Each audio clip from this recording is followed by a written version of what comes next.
kita juga wanti-wanti.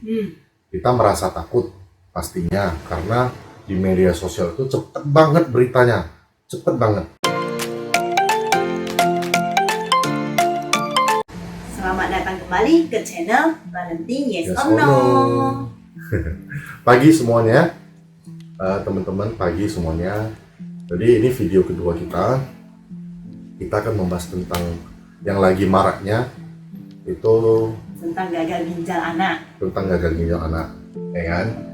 Sekarang lagi banyak video yang beredar maupun pernyataan-pernyataan di media sosial Yang bikin saya sendiri sebagai orang tua pun kaget. ya, karena Bahwasanya anak saya pun masih tergolong balita. Paling besar masih 7 tahun, baru kelas 2 SD. Yang paling kecil baru 3 tahun mau masuk 4. 4 tahun lah lebih kurang. Jadi infonya bahwasanya banyak beredar bahwasanya ada beberapa anak, puluhan anak yang meninggal karena gagal ginjal di Banda Aceh yang saya tahu, di Jakarta dan di daerah Pulau Jawa gitu. Jadi ini sangat meresahkan juga bagi kita sebagai orang tua, kan? Apalagi yang anak-anaknya yang sering bapil, Ya. mau kasih makan obat apapun bingung gitu. Apalagi pas ini saya rasa sih mencari kesalahannya. Kalau saya rasa mencari kesalahan, dan yang disalahin itu merek obatnya. Kalau menurut pribadi saya, karena saya sendiri, anak-anak saya yang 3 itu makan obat yang disebutkan oleh Instagram itu ya. Jadi ini pro kontra juga karena sebenarnya kenapa tiba-tiba muncul mengkonsumsi obat batuk sirup ataupun obat sakit yang sirup itu mengalami gagal ginjal gitu loh. Ya memang agak aneh, tiba-tiba kandungannya ini bisa menyebabkan gagal ginjal gitu loh. Dan anak saya sampai sekarang sih ya berkat saya tidak pernah habiskan antibiotik anak-anak itu, saya rasa anak saya masih sehat ya, masih lancar BAK, BAB-nya. Tapi sejauh yang saya percaya, anak saya baru saja batuk ya. Saya baru aja ke apotek 2-3 hari yang lalu, dan obat yang tertera tadi, yang disebutkan tadi masih dijual dan katanya masih aman. Dia sebenarnya salahnya apa dong? Jadi ya sejauh ini yang kita rasakan sih memang begitu gitu. Tapi untuk teman-teman semuanya yang sebagai orang tua, apakah mengalami hal yang sama juga dengan kita? Pertama, kita juga wanti-wanti. Kita merasa takut pastinya karena di media sosial itu cepet banget beritanya, cepet banget. Jadi kita sampai, aduh gimana nih, anak kita batuk nih, pilek nih, gimana, mau beli nggak? Jangan beli dulu. Jadi kita sempat tahan juga sekitaran 5 hari. Hari ke-6 kita baru beli karena anak kita kan 3. Yang pertama kena, yang kedua kena, yang ketiga kena semuanya. Kalau batuk itu saya tidak takut. Untuk membuat antibodi anak-anak semakin kuat ya kan, dikasih pelatihan. Tapi yang saya takut itu dia demam. Sudah demam tidak mau makan, kurang selera makannya. Makanya saya terpaksa cari obat di apotek. Dan ternyata obat yang biasa saya beri kepada anak-anak tetap dapat dikonsumsi. Jadi menurut saya, setelah dipikir-pikir, saya rasa pada masa COVID itu anak-anak sering batuk, pilek, orang tua takut dibawa ke rumah sakit karena takut akan dicek ini, cek itu. Terus katanya nanti dibilang kena COVID-19. Jadi orang tua mencari solusi sendiri, mencari obat sendiri. Ya mungkin kadarnya melebihi, makanya menyebabkan anak-anak terkena gagal ginjal setelah 1 tahun kemudian. Ya, itu mungkin salah satu efeknya juga ya. Efek yang salah satu yang disebutkan dari istri saya itu bahwasanya ya salah satu faktornya itu gitu loh. Ya kemungkinannya sih begitu. Jadi memang mungkin ada kemungkinan juga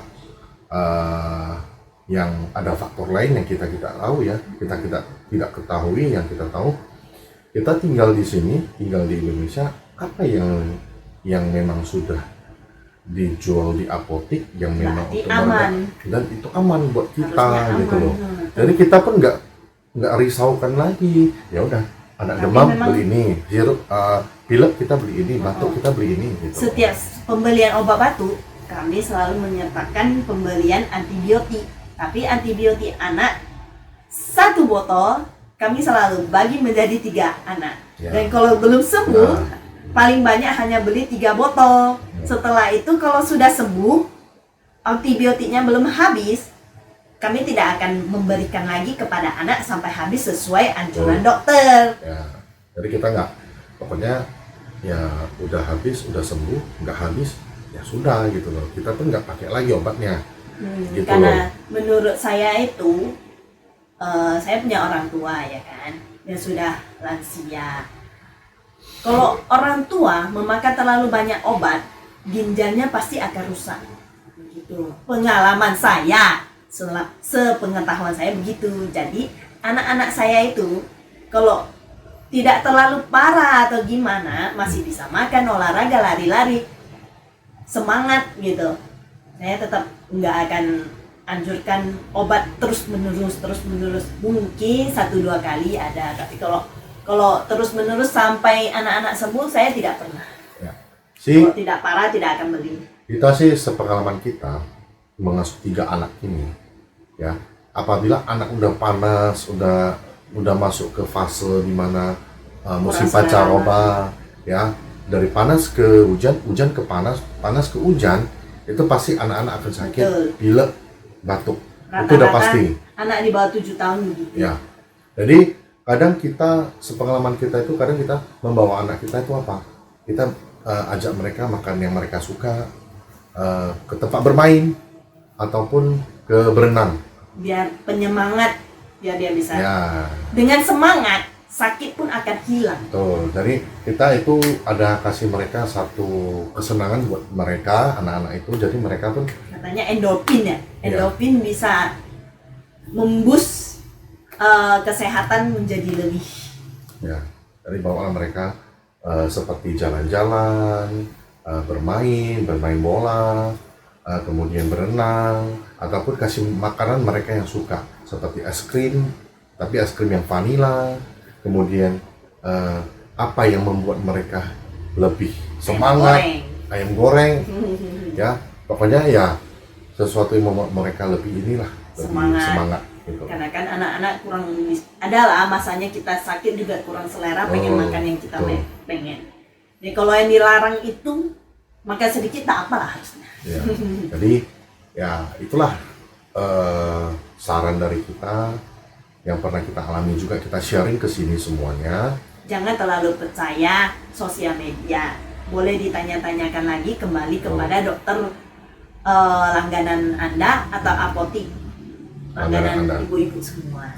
Jadi tanya aja,